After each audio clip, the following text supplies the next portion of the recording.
got my finger on the trigger, I'm telling you, it's rigged. The whole damn thing. but I don't know who to trust.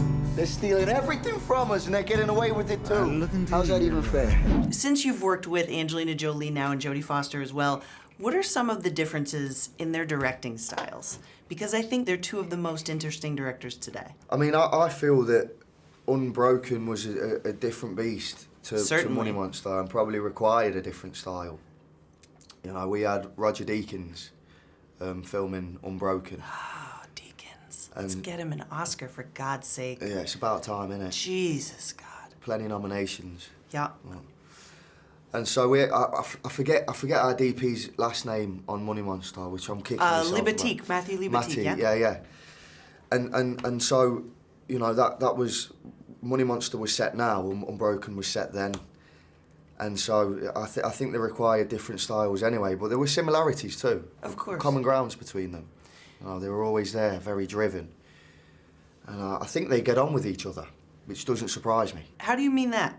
I think like they're friends. Like I remember when I first met Jodie, I was with Angelina, and they like went aside for 5 minutes, having like talking. Nice. I could feel my ears burning. So I presume they said good things. Good things. Absolutely. But I knew that after that conversation, you know, they already had respect for each other anyway. So I would say it seems as though there would be a great mutual admiration there. Makes you know sense. what I mean? Why not? I can't think why not anyway. Are you completely exhausted when you shoot, especially this movie, but even this and Unbroken as well? Because there's so much of you and there's so much force behind what you're doing, and this character is obviously in a very high tension situation. Yeah. Are you just totally like knackered after the whole thing? I mean, if I'm not, then I'm worried. But then also I get to really enjoy what I do for a living, and so I didn't get into this presuming I'd ever be here. I'd always just hoped.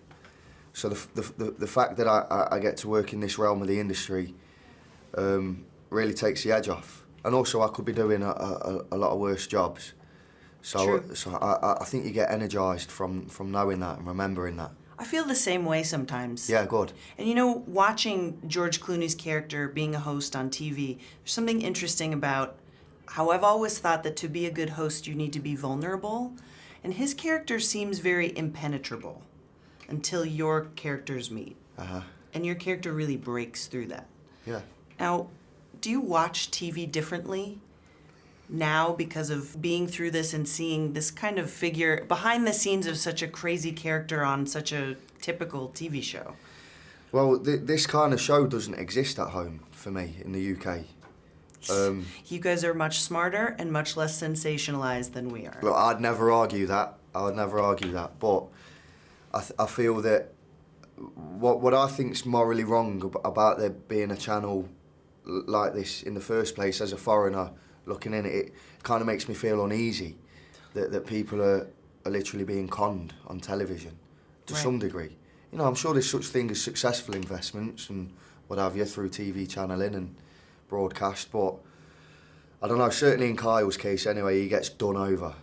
So, I don't know what my opinions were beforehand, but I feel educated on the topic now.